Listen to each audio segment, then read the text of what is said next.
आज हम लोग पढ़ेंगे स्वतंत्रता के अधिकार को, जिसका उल्लेख संविधान के अनुच्छेद 19 से लेकर 22 के मध्य किया गया है। दोस्तों, जो मूल अधिकार है और इन मूल अधिकार में जो स्वतंत्रता के अधिकार का उपबंध किया गया है, उसके विकास क्रम को भी समझना बहुत ज़रूरी है। वास्तव में देखें तो दुनिया के स्तर पे जो स्वतंत्रता का अधिकार है, प्रारंभ में यह नकारात्मक स्वतंत्रता के रूप में प्रचलित था, लेकिन जैसे ही सेकेंड वर्ल्ड वार होता है इसका स्वरूप बदल जाता है। प्रारंभ में यह नकारात्मक स्वतंत्रता के रूप में प्रचलित था और इसे अंग्रेजी में क्या नाम से जानते थे? लिबर्टी। इंग्लिश में लिबर्टी के नाम से इसे संबोधित किया जाता था। और जो लिबर्टी शब्द है नकारात्मक स्वतंत्रता की ओर संकेत करता है। इसका अर्थ है कि व्यक्ति को असीमित अधिकार प्राप्त है, वह अपने अधिकारों का प्रयोग किसी भी तरीके से अपनी मर्जी से कर सकता है। सामाजिक हित, लोक व्यवस्था, सार्वजनिक हित से उससे कोई लेना देना नहीं था। तो दोस्तों, इस तरह से यह जो अधिकार था पूरी तरह से लोक व्यवस्था, सामाजिक हित के विरुद्ध था। लेकिन जैसे ही सेकेंड वर्ल्ड वार होता है यह नकारात्मक स्वरूप बदल जाता है और स्वतंत्रता का जो स्वरूप होता है सकारात्मक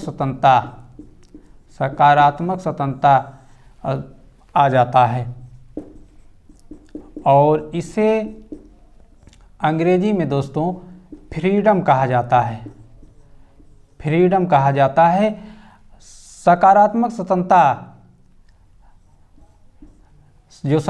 स्वतंत्रता है यह सामाजिक व्यवस्था और सार्वजनिक हित में सामंजस्य का समर्थक है। मतलब जो स्वतंत्रता है उस स्वतंत्रता का प्रयोग आप इस तरह से करिए कि सामाजिक व्यवस्था भी बनी रहे और सार्वजनिक हित भी बना रहे। तो दोस्तों, इस तरह से जो सकारात्मक स्वतंत्रता है वही स्वरूप आज हमारे देश में प्रचलित है, उसी का उल्लेख संविधान में किया गया है।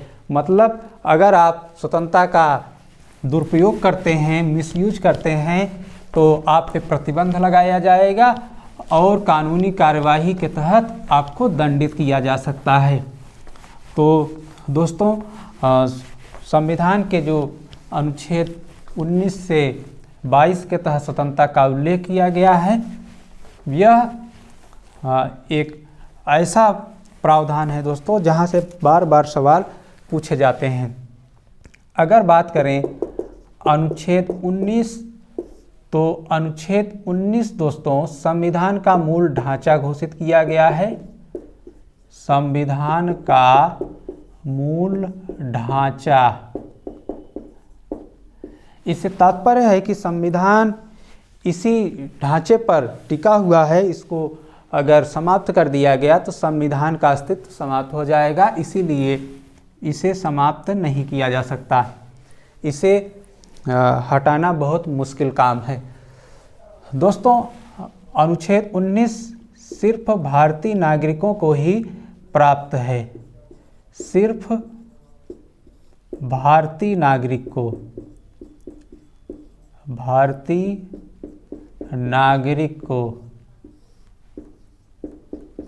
को प्राप्त है। इसके अलावा अनुच्छेद 19 की बात करें तो प्रारंभ में जब संविधान प्रारंभ में लागू हुआ था उस समय कुल 7 स्वतंत्रताएं हमें प्राप्त थी अनुच्छेद 19 के तहत। लेकिन दोस्तों, 44वें संविधान संशोधन 1978 के माध्यम से संपत्ति के अधिकार को अनुच्छेद 19 से हटा के 300 क में रख देने से वर्तमान में 6 स्वतंत्रता अनुच्छेद 19 में प्राप्त हैं। तो अनुच्छेद 19 में 6 प्रकार की जो हमें स्वतंत्रता प्राप्त हैं उसे आइए बारी बारी से देखते हैं। दोस्तों, 19 के 1 के क की बात करें तो इसमें भाषण की स्वतंत्रता, भाषण की स्वतंत्रता, अभिव्यक्ति की स्वतंत्रता, अभिव्यक्ति की स्वतंत्रता, और इसी के साथ साथ प्रेस मीडिया की स्वतंत्रता का भी उपबंध किया गया है। प्रेस या मीडिया की स्वतंत्रता का उपबंध किस अनुच्छेद में है? 19(1) के क में। 19(1) के ख की बात करें तो दोस्तों इसमें कहा गया है कि प्रत्येक नागरिक जो भारत का है वह शांतिपूर्ण तरीके से भारत में सभा कर सकता है, सम्मेलन कर सकता है, सम्मेलन कर सकता है, लेकिन शर्त यही है कि यह सभा बिना अस्त्र शस्त्र का होना चाहिए और शांतिपूर्ण तरीके से होना चाहिए। और इसी में यह भी जोड़ा गया है कि वह जुलूस निकाल सकता है और यह जुलूस राजनीतिक भी हो सकता है और धार्मिक भी हो सकता है। धार्मिक और राजनीतिक जुलूस निकाल सकते हैं आप। इसके बाद दोस्तों अनुच्छेद 19 के 1 के ग में कहा गया है कि प्रत्येक नागरिक को संघ संघ या राजनीतिक दल बनाने का अधिकार होगा।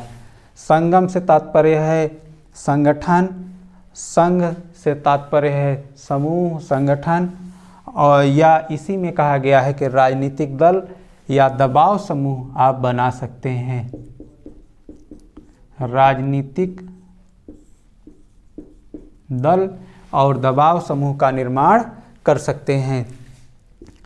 इसी तरह दोस्तों 19(1) के घ में कहा गया है कि भारत का नागरिक, कोई जो भारत का नागरिक हो वह पूरे भारत में भ्रमण कर सकता है, कश्मीर से लेकर कन्याकुमारी तक। इसके अलावा पूरे भारत में कहीं भी भ्रमण कर सकता है, आ सकता है, जा सकता है। दोस्तों 19(1) के च में कहा गया है कि जो भारत का नागरिक है वह भारत में कहीं भी निवास कर सकता है, कहीं भी रुक सकता है, निवासी हो सकता है। दोस्तों 19 के 1 के 6 में कहा गया है कि जो भारत का नागरिक है वह भारत में, पूरे भारत में कहीं भी कारोबार कर सकता है, कारोबार की स्वतंत्रता उसे प्राप्त होगी। तो दोस्तों इस तरह से अनुच्छेद 19 के अंतर्गत कुल 6 प्रकार की स्वतंत्रता हमें प्राप्त है, लेकिन ये स्वतंत्रता असीमित नहीं है, निर्बाध नहीं है। इनमें से अगर हम कहीं भी मिसयूज करते हैं, उल्लंघन करते हैं, सार्वजनिक हित, लोकहित, सामाजिक हित के आधार पे, तो राज्य तुरंत प्रतिबंध लगा देगा हमारी स्वतंत्रता पर। जैसे अगर हम भाषण बोल दे रहे हैं लेकिन अगर राष्ट्र की अखंडता के विरुद्ध भाषण देंगे, अगर हम समाज के सांप्रदायिक सद्भाव को बिगाड़ने वाले भाषण देंगे, तो दोस्तों हमारे भाषण, अभिव्यक्ति की स्वतंत्रता पे तुरंत बैन लगा दिया जाएगा। अगर हम प्रेस और मीडिया के तहत ऐसे न्यूज़पेपर प्रसारित कर रहे हैं जो समाज और लोक व्यवस्था के विरुद्ध है, तो इस स्वतंत्रता पर तुरंत प्रतिबंध लगाया जाएगा। सभा, सम्मेलन, जुलूस जो निकाला जा रहा है यहाँ तक तो सही है, लेकिन अगर वह समाज विरोधी होगा तो बैन लगाया जाएगा। इसी तरह से दोस्तों सारे अधिकार जो स्वतंत्रता आपको प्राप्त हैं वह सामाजिक हैं, वह सकारात्मक हैं। तो इस तरह से बहुत आसानी से आप बात याद कर सकते हैं। अनुच्छेद 19 क में भाषण की स्वतंत्रता, 19(1) के ख में सभा करने की स्वतंत्रता, ग में संगम की स्वतंत्रता, 19 के घ में भ्रमण की स्वतंत्रता, 19 के च में निवास की स्वतंत्रता, 6 में कारोबार की स्वतंत्रता। तो देख रहे हैं दोस्तों बहुत आसानी से आप सीक्वेंस के माध्यम से इस अनुच्छेद को याद कर सकते हैं। अब आते हैं अनुच्छेद 20 जो बहुत इम्पोर्टेंट है दोस्तों। अनुच्छेद 20 इसमें कहा गया है दोष सिद्ध के संबंध में संरक्षण की बात की गई है। दोष सिद्ध के संबंध में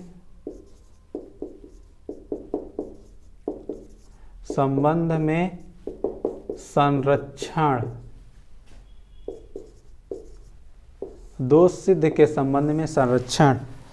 अनुच्छेद 20 और 21 दोस्तों एक ऐसा आर्टिकल है जो इमरजेंसी या आपातकाल के दौर में भी सस्पेंड नहीं होता है। आपातकाल के दौर में भी अनुच्छेद 20 और इसके आगे वाला 21 सस्पेंड नहीं होता है।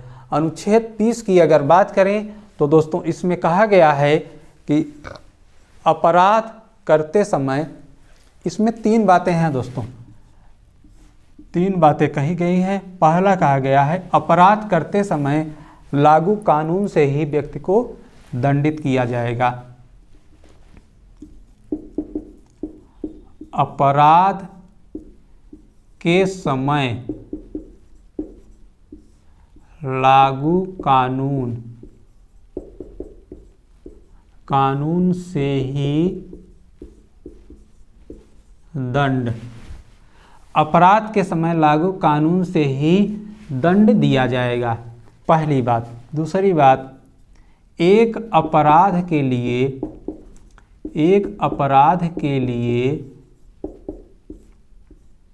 एक बार दंड। कोई व्यक्ति अगर एक अपराध करता है तो उसे एक ही बार दंड दिया जाएगा, एक से ज़्यादा बार दंड नहीं दिया जाएगा। अगला जो पॉइंट है, अपने विरुद्ध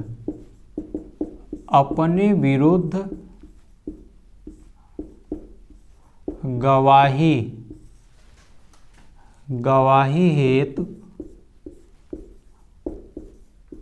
बाध्य नहीं। अपने विरुद्ध गवाही के लिए किसी को बाध्य नहीं किया जाएगा। मतलब एक नागरिक अगर चोरी के जुर्म में पकड़ा जाता है तो उसे खुद को निर्दोष साबित करने का अधिकार प्राप्त होगा। उसे यह बाध्य नहीं किया जाएगा कि तुम चोर हो, तुमने चोरी किया है। उसे अपने को निर्दोष साबित करने के लिए अवसर दिया जाएगा और एक अपराध के लिए सिर्फ एक ही बार दंड मिलेगा और अपराध के समय लागू कानून से ही व्यक्ति को दंडित किया जाएगा। तो दोस्तों बहुत आसान है, इसलिए इसे समझने में कोई समस्या नहीं होनी चाहिए। अब अनुच्छेद 21 में आए देखते हैं। अनुच्छेद 21 इसमें कहा गया है कि प्राण व दैहिक स्वतंत्रता का संरक्षण। प्राण व दैहिक स्वतंत्रता का संरक्षण। प्राण व दैहिक स्वतंत्रता का संरक्षण। इसमें दोस्तों कहा गया है कि कोई भी नागरिक है, उसके प्राण और दैहिक स्वतंत्रता को विधि द्वारा स्थापित प्रक्रिया से ही वंचित किया जा सकता है। वंचित किया जाएगा। मतलब कानून द्वारा जो स्थापित प्रक्रिया है, उसी प्रक्रिया से ही किसी के प्राण और दैहिक स्वतंत्रता को छीना जा सकता है, अन्यथा नहीं। और कोई प्रक्रिया द्वारा उसके प्राण और दैहिक स्वतंत्रता को छीना नहीं जा सकता है। दोस्तों माननीय सर्वोच्च न्यायालय ने प्राण एवं दैहिक स्वतंत्रता के संरक्षण के संबंध में कहा कि जो प्राण है इसका अर्थ है जीवन, और जो जीवन है, जिंदगी है, जो जीवन है इसका अर्थ पशुवत जीवन से नहीं है, पशुवत जीवन से नहीं है। इसका अर्थ है, जीवन का अर्थ है गरिमापूर्ण जीवन, गरिमापूर्ण जीवन। और मानव के जीवन में गरिमा कब आती है? जब गरिमा पूर्ण परिस्थितियां उपलब्ध हो, जब गरिमापूर्ण सुविधाएं उपलब्ध हो। गरिमापूर्ण सुविधाएं और परिस्थितियां मानव के लिए क्या हो सकती हैं? जैसे एक अच्छा पर्यावरण आपके गरिमा के लिए बहुत ज़रूरी है। अगर शहर में वायु प्रदूषण हो जाए तो आपको गंभीर बीमारी हो जाएगी और आप एक मानव के रूप में अपने जीवन को व्यतीत नहीं कर पाएंगे। तो उस समय आपका, हमारा, सबका मानव, सबका जीवन पशुओं जैसा हो जाएगा।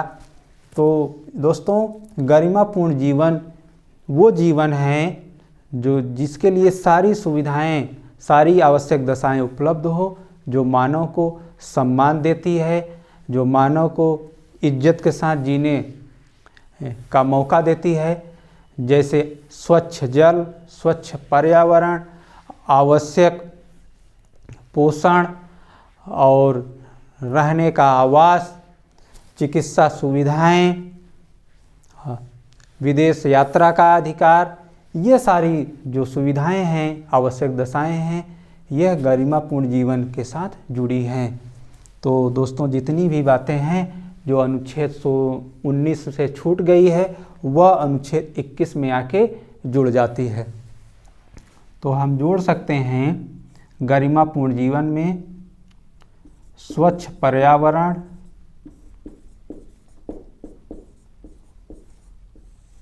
स्वच्छ जल,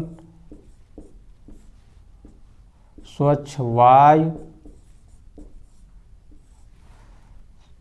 साफ सुथरी सड़क, स्वच्छ सड़क, स्वच्छ पर्यावरण, स्वच्छ जल, स्वच्छ वायु, स्वच्छ सड़क। इसके साथ दोस्तों स्वास्थ्य, अच्छा स्वास्थ्य हो, अच्छा पोषण हो, ये सारे जितने भी अधिकार हैं वह किसके साथ जुड़ जाता है? गरिमापूर्ण जीवन के साथ जुड़ जाता है। दोस्तों, इसी के साथ आश्रय पाने का अधिकार, प्राथमिक आश्रय पाने का अधिकार, मत देने का अधिकार, पेंशन, समान कार्य का समान वेतन, पेंशन, समान कार्य के लिए समान वेतन, समान कार्य समान वेतन,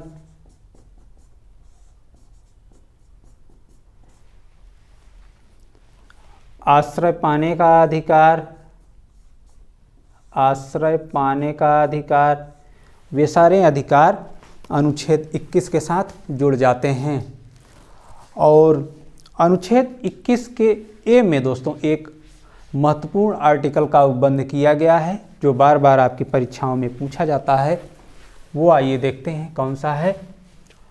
अनुच्छेद 21 के ए में कहा गया है कि प्राथमिक शिक्षा का अधिकार जो है प्रत्येक बालक का मौलिक अधिकार होगा। प्राइमरी एजुकेशन प्रत्येक बालक का, प्रत्येक बालिका का फंडामेंटल राइट होगा। इसका उपबंध कहाँ किया गया है? 21 के ए में किया गया है। प्राथमिक शिक्षा, और ये प्राथमिक शिक्षा कैसा होगा? निःशुल्क होगा, निःशुल्क और अनिवार्य होगा। और दोस्तों, ये प्राथमिक शिक्षा जो है इसे 86वें संशोधन द्वारा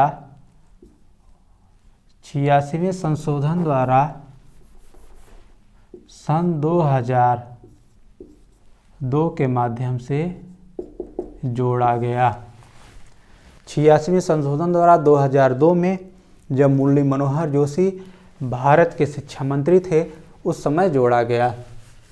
दोस्तों अब आते हैं हम लोग अनुच्छेद 22 में पढ़ने का प्रयास करते हैं। अनुच्छेद 22 में किस बात का उपबंध है।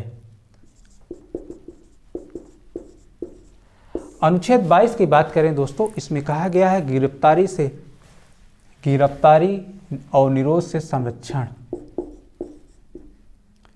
गिरफ्तारी व निरोध से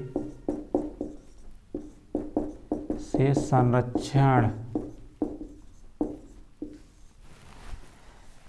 दोस्तों अनुच्छेद 22 कहता है कि जो भारतीय नागरिक हैं उनको अगर गिरफ्तार किया जाता है तो उस दशा में उन्हें 3 अधिकार प्राप्त होंगे।